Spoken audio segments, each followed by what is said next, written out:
Good afternoon students, कैसे हैं आप सब। हमारा जो लेक्चर है वो आज है हमारा लेक्चर नंबर 6। इससे पहले हमने जो लेक्चर नंबर 5 पढ़ा था उसमें हमने क्या पढ़ा था, पीसीआई के बारे में। पीसीआई क्या होता है, उसके ऑब्जेक्टिव्स, उसके मेंबर्स, है ना, उसके फंक्शंस। आज जो हमारा टॉपिक है वो है education regulation 2020 for diploma in pharmacy. ये क्या है, हमने पीसीआई में जो फंक्शंस पढ़े थे उसमें एक फंक्शन था एजुकेशन रेगुलेशन। उसमें हमने शॉर्ट में समझा था कि एजुकेशन रेगुलेशन क्या है। आज हम उसी के बारे में थोड़ा सा डिटेल में बात करने वाले हैं, क्योंकि एग्जाम में आपसे कभी कभी ब्रीफली भी पूछ लेता है कि एजुकेशन रेगुलेशन क्या है। तो एजुकेशन रेगुलेशन में हमने क्या समझा था कि एजुकेशन रेगुलेशंस जो है उसका मेन फंक्शन क्या है कि जो भी आपका एजुकेशन सिस्टम है पूरा जो चल रहा है हमारा नेशनल लेवल पे या कॉलेज इंस्टीट्यूट्स में, तो हमारे जो भी इंस्टीट्यूट्स या कॉलेजेस चल रहे हैं तो उनको अप्रूवल प्रोवाइड करना। और आप कौन सा कोर्स पढ़ेंगे, डी फार्मा पढ़ेंगे तो वो कितने साल का, उसका मतलब ड्यूरेशन उसका क्या होगा, कितने साल के लिए पढ़ेंगे, है ना। एम फार्मा, बी फार्मा कितने साल का होगा, आपकी प्रैक्टिकल कैसे होंगे, ट्रेनिंग्स कैसी होंगी, ये सब कौन मैनेज करता है, हमारा एजुकेशन रेगुलेशन। तो हमने इसके इंट्रोडक्शन के बारे में बात कर लेते हैं। The Pharmacy Council of India in exercise of the powers conferred by Section 10 of the Pharmacy Act 1940 means जो हमारी फार्मेसी काउंसिल ऑफ इंडिया है उसने क्या है, सेंट्रल गवर्नमेंट के थ्रू अप्रूवल मिलने के बाद जो फार्मेसी एक्ट है उसके धारा 10 मतलब सेक्शन 10 के अंडर जो भी उसको पावर्स मिली थी उसका यूज करते हुए उसने क्या बनाया, education regulation 2020 for pharmacy diploma courses. Means जो हमारे जितने भी हमारे थ्रू आउट इंडिया में जितने भी फार्मेसी से रिलेटेड कोर्स चल रहे हैं उसको इसके लिए एक नियम या एक कानून कह सकते हैं हम, एजुकेशन रेगुलेशन 2020 को निर्माण किया गया, बनाया गया। फार्मेसी काउंसिल इंडिया जो हमारी है, फार्मेसी काउंसिल ऑफ इंडिया, उसी ने अपने पावर्स का यूज करते हुए ये हमारा जो एजुकेशन रेगुलेशन 2020 है इसका निर्माण किया, या एक कानून बनाया। The pharmacy council of India with the approval of central government hereby make the following. उसने क्या किया कि जो एजुकेशन रेगुलेशन हमारा बनाया है उसमें सेंट्रल जो केंद्रीय सरकार होती है उसके अप्रूवल के साथ में, जब उसके पास सेंट्रल जो केंद्रीय हमारी सरकार है उसका जब उसको अप्रूवल मिल गया और 1948 एक्ट के अंडर ही उसने क्या हुआ, इस एजुकेशन रेगुलेशन का निर्माण किया, जो को फॉलोइंग चैप्टर्स में डिवाइड किया। ये फॉलोइंग 4 चैप्टर्स में डिवाइड किया गया, chapter first, chapter second, chapter third and chapter fourth. अभी जो हम इस लेक्चर में पढ़ने वाले हैं वो सिर्फ दो लेक्चर्स के दो जो हमारे चैप्टर्स हैं उसके बारे में पढ़ेंगे, chapter first and chapter second. तो चैप्टर फर्स्ट जो है उसके अंदर हम क्या पढ़ते हैं, तो चैप्टर जो फर्स्ट है उसके उसमें जो आपको पढ़ने के लिए दिया गया है, डिस्क्राइब किया गया है, वो ये है कि जब आप फार्मासिस्ट बनेंगे तो आपके पास क्या क्वालिफिकेशंस होनी चाहिए, वो चैप्टर फर्स्ट में आपको बताया गया है। फिर जो हमारा चैप्टर सेकंड है उसमें कुछ पॉइंट्स है, तो हम सबसे पहले चैप्टर फर्स्ट समझ लेते हैं। तो चैप्टर फर्स्ट क्या है, क्वालिफिकेशन फॉर फार्मासिस्ट, मतलब आप फार्मासिस्ट बन रहे हो, आप रजिस्टर्ड हो रहे हो, तो आपके पास वो क्वालिफिकेशंस हैं कि नहीं है ये ज़रूरी है। तो क्या है, आपकी क्वालिफिकेशंस क्या होनी चाहिए। Minimum qualification requirements for the registration as a pharmacist is to be passed in D pharma first second third and third, मतलब इसके 3 पार्ट्स होते हैं। मीन्स आपका जो डिप्लोमा का जो कोर्स है वो क्या है, 2 इयर्स का कोर्स है, आपको पता है ना। तो आपको अगर फार्मासिस्ट में रजिस्ट्रेशन चाहिए तो आपको इन तीनों चीज़ों में सक्सेसफुल होना चाहिए। मतलब आपको जो फर्स्ट ईयर है वो आपकी क्लियर होनी चाहिए, सेकेंड ईयर क्लियर होनी चाहिए। फिर जब आप ये दोनों ईयर्स क्लियर कर लेते हैं तब आपका होता है पार्ट थर्ड, जो क्या है, हॉस्पिटल ट्रेनिंग है। जो आपको जब आप फर्स्ट और सेकेंड ईयर कंप्लीट कर लेंगे, आप पास हो जाएंगे प्रॉपर, आपके पास जो फर्स्ट एंड सेकेंड ईयर की प्रॉपर पास की मार्कशीट आ जाएगी, फिर आपको मिलेगा पार्ट थर्ड जो है हॉस्पिटल ट्रेनिंग। हॉस्पिटल ट्रेनिंग मतलब किसी भी गवर्नमेंट हॉस्पिटल या किसी भी हॉस्पिटल में आपको 3 मंथ्स के लिए ट्रेनिंग करनी होती है।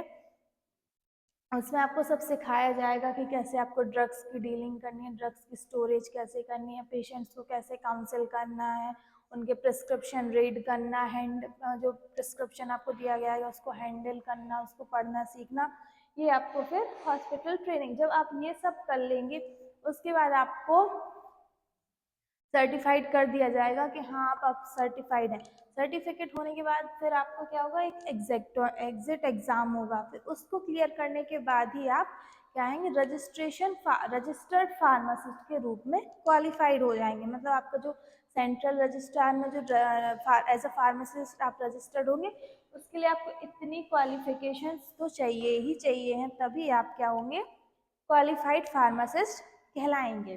फिर चैप्टर 2 में हमको इतने सारे पॉइंट्स जो हैं, मतलब चैप्टर 2 जो है पूरा आपका कोर्स स्टडी है। मतलब कि आपको आपके एडमिशन से लेके आपकी जो लास्ट में आपका जो पासिंग ईयर होता है, सेकेंड ईयर, मतलब जो भी, तो वो पूरा आपको इसी में दिया जाता है। मतलब आप क्या कोर्स पढ़ेंगे, जैसे डी फार्मा पढ़ रहे हैं तो डी फार्मा में आप कैसा कोर्स पढ़ेंगे, उसका ड्यूरेशन ऑफ कोर्स, मतलब जो आप कोर्स पढ़ रहे हैं उसकी ड्यूरेशन क्या है, कितने टाइम के लिए पढ़ेंगे। और फिर फर्स्ट हमारा पॉइंट्स ही समझ लेते हैं। एडमिशन इन डी फार्मा, मतलब आपको डिप्लोमा फार्मेसी में एडमिशन कैसे मिलेगा, उसके लिए आपके पास क्या क्या होना चाहिए, मतलब आपको क्या क्वालिफिकेशन चाहिए एडमिशन, सिर्फ एडमिशन डी फार्मा में लेने के लिए। फिर ड्यूरेशन ऑफ कोर्स, मतलब जो आप कोर्स करने वाले हैं उसका ड्यूरेशन कितना होगा, 2 साल होगा, 4 साल होगा या 6 साल, जितना भी होगा उसके बारे में इसमें बताया गया है। फिर approval of the authority institution conducting the course examination, means जो भी इंस्टीट्यूट या जो भी कॉलेज या जो भी अथॉरिटी आपको ये एग्ज़ाम्स कंडक्ट कराएगी, उसके पास अप्रूवल होना चाहिए, होगा है या नहीं, ये भी तय करना किसका काम है, हमारे एजुकेशन रेगुलेशन सिस्टम का। फिर eligibility for appearing at the exam, means eligibility मतलब आपको जैसे एग्ज़ाम में बैठने के लिए आपके पास क्या एलिजिबिलिटी होनी चाहिए, मतलब आप उसके लिए पूर्ण रूप से शक्त हैं कि नहीं है। मिनिमम पासिंग मार्क्स, आप जब एग्ज़ाम देंगे तो आपको लगभग कितने मार्क्स चाहिए पास होने के लिए, है ना। Eligibility of for promotion to D pharma second year, first year से सेकेंड ईयर में जाने के लिए भी आपकी क्या एलिजिबिलिटी होनी चाहिए। तो फर्स्ट हमारा एडमिशन इन डी फार्मा, तो एडमिशन इन डी फार्मेसी के लिए आपके पास क्या क्वालिफिकेशन होनी चाहिए, तो the minimum qualification for admission in D pharma is 10th+2 examination with physics, chemistry, biology and maths. आप लोगों ने एडमिशन लिया है, आप लोगों को पता होगा कि डी फार्मा में एडमिशन लेने के लिए आपको क्या क्या होना चाहिए, मतलब आपकी क्वालिफिकेशन क्या होनी चाहिए, आप 12th पास होने चाहिए, है ना। और 12th पास किससे होने चाहिए, आप साइंस के स्टूडेंट्स होने चाहिए, मीन्स आपने किस किस के एग्जाम्स दिए होंगे, फिजिक्स का दिया होगा, केमिस्ट्री का, बायोलॉजी एंड मैथ्स का। मतलब आपको एक तरह से आप या तो आपने अपने 12th में जैसी स्ट्रीम होती है साइंस स्ट्रीम से होना चाहिए, या मैथ आपने ली होनी चाहिए।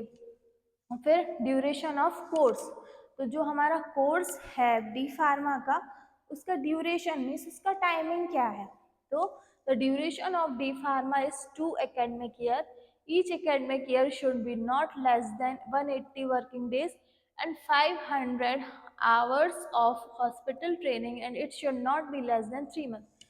अब इसको समझ लेते हैं क्या कह रहा है। इस पॉइंट्स में वो हमको ये बताया जा रहा है कि जो हमारा डी फार्मा का ड्यूरेशन है, मीन्स टाइमिंग है, वो क्या है, 2 साल एकेडमिक ईयर, मतलब ईयर वाइज आपका ये रहेगा, आपका सेमेस्टर वाइज डी फार्मा नहीं होता है। तो ये क्या है, आपका 2 साल का कोर्स रहेगा। और आपको क्या होना, इसमें कितने working days in the sense कि आप कितनी क्लासेस अटेंड कर रहे हो, मीन्स 180 वर्किंग डेज होने चाहिए, मतलब आपको कम से कम उसको 2 साल में आपको कम से कम 180 क्लासेस तो अटेंड करनी ही चाहिए। फिर 500 for first hospital training, hospital training मतलब जब आपकी 2 इयर्स कंप्लीट हो जाएंगी, पास हो जाएंगे, तो आपका हॉस्पिटल ट्रेनिंग होगा, वो 3 मंथ्स का होता है, उसी को इनने 5000 आवर्स भी बोल दिया है। 5000 आवर्स या मतलब कम से कम 3 महीने से कम नहीं होनी चाहिए, 3 महीने की आपकी हॉस्पिटल ट्रेनिंग होनी ही चाहिए। फिर आपका अप्रूवल ऑफ द अथॉरिटी, हाँ अब जो अप्रूवल मतलब इसको कल पढ़ लेते हैं। No one can conduct D pharma course in the state without the approval of PCI and PCI do not मतलब ये क्या कहना चाह रहा है कि जो भी आपके कॉलेज इंस्टीट्यूट चल रहे हैं वो आपका डी फार्मा का कोर्स तब तक कंडक्ट नहीं कर सकते अपने कॉलेज या इंस्टीट्यूट में जब तक उनके पास पीसीआई का अप्रूवल नहीं है। मतलब अगर किसी कॉलेज को डी फार्मा या कोई भी फार्मेसी से रिलेटेड कोर्स अपने कॉलेज या इंस्टीट्यूट में चलाना है, रन करना है, तो उसके पास पीसीआई का अप्रूवल होगा। और पीसीआई भी ऐसे आपको अप्रूवल नहीं देगी, वो भी चेक करेगी कि आपका जो इंस्टीट्यूट है, जैसे यहाँ पे बताया ना, PCI do not approve any institute unless it provide appropriate arrangement. मतलब पीसीआई इंस्पेक्शंस होते हैं हर साल या 2 साल में, जो इंस्पेक्टर्स आते हैं वो यही इंस्पेक्ट करते हैं कि आपके पास टीचिंग मतलब आपके पास पढ़ाने के लिए प्रॉपर बिल्डिंग है या नहीं है ना। इक्विपमेंट्स मतलब लैब चलता है तो नॉर्मल सी बात है कि इक्विपमेंट्स भी सारे होने चाहिए, ग्लास वेयर्स हुए, केमिकल्स हुए, वो भी सारे होने चाहिए। और फिर प्रॉपर टीचिंग स्टाफ होना चाहिए, मतलब वो क्या होना रजिस्टर, मतलब उसके पास प्रॉपर एम फार्मा होना चाहिए, है ना। प्रॉपर उसको जो भी वो सब्जेक्ट पढ़ा रहे हैं उसको उसकी प्रॉपर नॉलेज हो, है ना। और जो भी आपकी बिल्डिंग है वो प्रॉपर तरीके से बनी है कि नहीं, मतलब प्रॉपर आपको क्लासरूम दिए जा रहे हैं कि नहीं, लैब्स भी आपकी जितनी आपको लैब्स की नीड है उतनी लैब्स हैं कि नहीं, और उन लैब्स में भी प्रॉपर इक्विपमेंट्स हैं कि नहीं, प्रॉपर केमिकल्स हैं। मतलब आप कोई प्रैक्टिकल कर रहे हो, पता चला कि वो केमिकल ही नहीं है, वो ग्लासवेयर या वो इक्विपमेंट ही नहीं है, और जिसमें आपको उसको ड्राई करना है, जितने भी हो हमारे हॉट एयर ओवन हो गया, ऑटोक्लेव्स, ये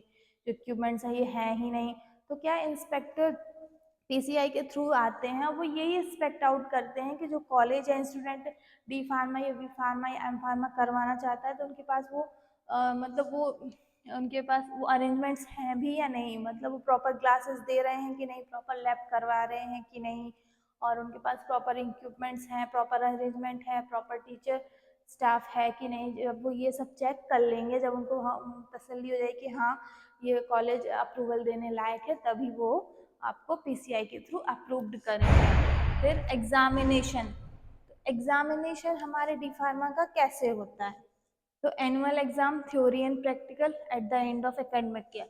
मतलब साल, आपको पता है कि आपका जो डी फार्मा है वो क्या ईयरली है, तो आपका जो साल के लास्ट में जो होगा आपके एनुअल एग्जाम, एनुअल मतलब वार्षिक, एनुअल एग्जाम, थ्योरी जो आप रिटन एग्जाम्स देते हो वो, और प्रैक्टिकल जो आप यहाँ लैब में परफॉर्म करते हो वो आपके at the end of academic year, जब आपका साल का लास्ट ईयर हो जाएगा, तो आपकी साल कंप्लीट होने वाली है, उसके लास्ट में एंड में आपके दोनों एग्जाम्स एनुअली कंडक्ट कराए जाएंगे। उसके साथ ही supplement exam, back paper, means अब आप क्या कर रहे हैं, आपने जैसे अभी फर्स्ट ईयर में एग्जाम्स दिए, मान लो आपकी 1 या 2 सब्जेक्ट में बैक आ गई है, सप्लीमेंट्री आ गई सिंपल, उसके एग्जाम्स भी आपका जब रिजल्ट आएगा आप देखेंगे कि हाँ मेरे इसमें बैक है, तो आप उसका एक अलग से फॉर्म फिल करेंगे, और देन आपको क्या होगा कि कुछ महीनों बाद वो फिर से बैक का पेपर किया जाएगा, आप बैक का पेपर क्लियर करेंगे, और आपका ये जो भी आपके एग्जाम से बैक है तो वो आपकी क्लियर हो जाएगी, आपका मतलब फर्स्ट ईयर क्लियर हो जाएगी। फिर sessional exam, theory and practical, देख आप लोगों ने कि दिए भी होंगे, क्या है हर मंथली या 2 मंथ्स में क्या थे आपके 3 सेशनल्स कंडक्ट कराए जाते हैं, तो उसमें आपको जितने भी आपका जैसे कोर्स हो जाएगा तो उतना आपका जैसे चैप्टर मतलब 2 चैप्टर या 3 चैप्टर कंप्लीट हो गए तो आपको उसको सेशनल एग्जाम्स दिए जाएंगे, है ना। प्रैक्टिकल भी करवाया जाएगा, क्योंकि उसके मार्क्स क्या होते हैं आपके फाइनल एग्जाम्स जो होते हैं उसमें कम से कम इसका 20 to 30% जाता है, जो आपके सेशनल एग्जाम्स हो गए या थ्योरी प्रैक्टिकल्स, तो ये उसमें ऐड होते हैं, इसलिए आपको एग्जाम जो सेशनल एग्जाम्स है उनको कंडक्ट कराना भी नेसेसरी होता है। फिर eligibility for appearing at the exam, means आपको अगर किसी एग्जाम में अपियर करना है या किसी एग्जाम में बैठना है तो आपकी अटेंडेंस, मतलब आपने कितनी क्लासेस अटेंड की हैं वो बहुत मेन रखता है यहाँ पे। तो क्या है, the percentage of presence in class should not be less than 75। आपसे कहते हैं ना कि आपकी अटेंडेंस 75% से कम नहीं होनी चाहिए, नहीं तो आपको एग्जाम में बैठने नहीं दिया जाएगा। तो वही यहाँ पे बताया गया है कि आपकी जो परसेंटेज है, मतलब आपने कितनी ज़्यादा से ज़्यादा क्लासेस अटेंड की हैं, वो यहाँ पे कम से कम 75% तो होना ही चाहिए। फिर हमारा क्या है, मिनिमम पासिंग मार्क्स, तो आपका क्या है कि आपको पासिंग मार्क्स कितने चाहिए एग्जाम में पास होने के लिए, तो मिनिमम 40% आपको मार्क्स चाहिए पास होने के लिए। फिर eligibility for promotion to D pharma and second year, इसके मैं जो नेक्स्ट लेक्चर लूंगी तो इसमें आपको ये जो पॉइंट्स है इनका डिटेल दे दूंगी, अभी मैं आपको शॉर्ट में समझा देती हूँ।